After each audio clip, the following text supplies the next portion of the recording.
Did you ever wonder what might have inspired Edgar Allan Poe to write his famous short story, The Raven? Oh, you don't? Well, thinking about it, neither did I.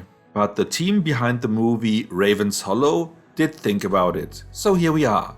If you want to find out about what kind of story they concocted to explain the famous poem, then follow me for this short review video.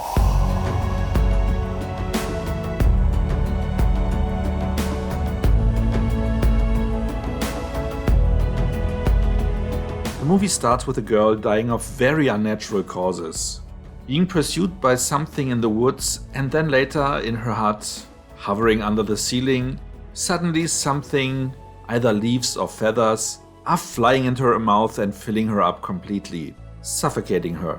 Cutting to 5 military cadets making their way through the countryside, finding a scarecrow of a different kind, because that one used to be a human, and as it turns out, it is not just dead yet. This man with his last breath is just saying one word. And the cadet he is whispering this to is a young Edgar Allan Poe. Luckily, the next village is called Raven's Hollow, so they reckon that this might be the town where the dead guy was coming from. There they are running into a funeral where there is no reverend for some reasons, and all the villagers are very unfriendly and none of them is welcoming, except for a young woman named Charlotte. Someone who, of course, immediately catches the attention of Edgar Allan Poe. Romantically, which I'm adding, though I guess it is obvious. According to the villagers, the dead guy was just passing through town. But as the whole village seemed to be acting strange and just plain being weird, they decided to stay and investigate. The stable hand named Usher warns the group that there is an evil creature, a raven, that is terrorizing the town, and that it does not really take to strangers, so they should better leave before it's too late. Of course, nobody is believing that, but one by one, they are either vanishing or turning up dead. And there actually seems to be a creature as big as a human that somehow looks like a raven. Or does it? Let's stop the synopsis here, because the movie now is just trying to find out, is there a raven? If so, where is it residing, or is it hiding inside someone in town? Now it becomes a whodunit, and that's basically it. And let me just get it straight out of the way, this was not really a great movie. And here are the reasons why.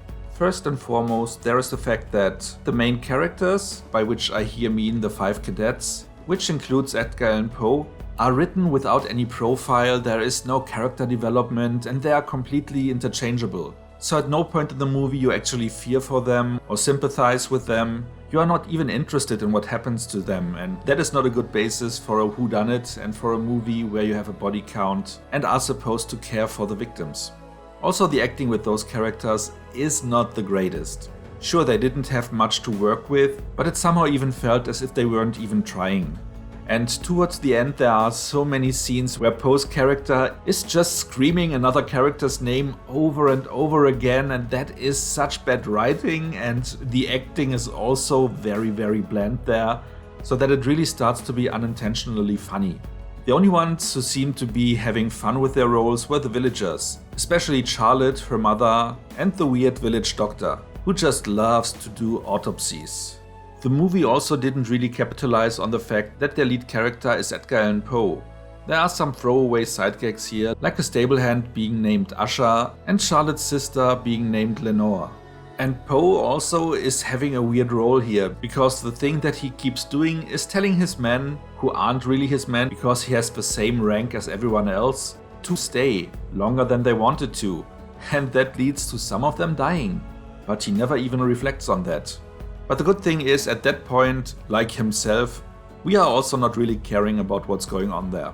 And don't get me started about the ending of a movie, which I will not spoil for you here, but let's just say that you obviously think from the beginning of the movie that one person needs to be responsible, and that person he actually also suspects like 10 seconds before he confronts them, but then it turns out it is wrong, which doesn't make sense at that point in time, because we just were being confirmed that he thinks the same as we did from the beginning, and then it is like switching back and forth a lot, with a lot stupid things going on, including him using opium to see clearer, which of course is the first thing one is associating with opium.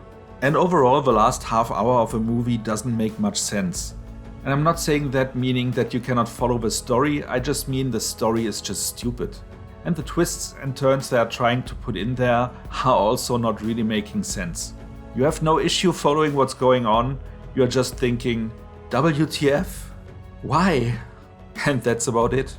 Originally I had planned to have a spoiler zone here, to talk a little bit about that stupid ending.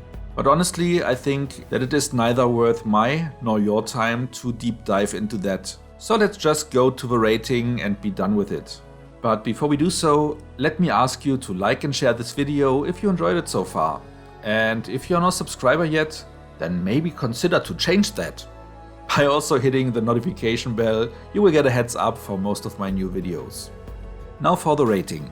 Now it is not really tough to figure out if I enjoyed this movie or not, and which direction this rating will go. But as a quick recap, the acting was partially bland and only some characters were actually trying. The screenplay didn't do any character development, didn't capitalize on the fact that they have Edgar Allan Poe as a lead character, and it all culminates in an ending that is just stupid. And I guess I haven't mentioned that before, but that ending includes a scene where Poe is tied down and actually talks a horse into gnawing through his ties. And yes, that really happened. I'd say the only good things the movie has going for it is the cinematography to a certain degree and the art direction, because the village really had some kind of an ancient feeling to it. The special effects were also only showing the after effects, and those sometimes a little bit graphic, but also not really convincing. It looked all like rubber. So also nothing to write home about. I wouldn't call it a complete waste of time, but it can definitely be skipped, so let's just go with a 2.5 out of 10, which is, I think, the lowest score I have given out this year at the festival. At least so far, and I think there was nothing that was getting lower than this one. And after quickly thinking about the other movies that were scoring quite low, I think a 2.5 is an accurate score for this movie. If you are someone who is a major Edgar Allan Poe fan, maybe you get a kick out of it to look for more innuendos and stuff like that in the movie, which you definitely might find, but don't expect those to be relevant to the plot in any form. So what about you? Do you now understand why Edgar Allan Poe was writing the poem The Raven? No, you don't? Well, I also am not clearer about it, because nowhere in the poem it was described as an anthropomorphical figure or something like that. So it really doesn't matter. But if you have watched the movie, or if you have a different opinion, or just want to share whether you are still interested in watching it, or think you can actually skip it, just let me know in the comments. So much for now, see you next time, and thanks for watching.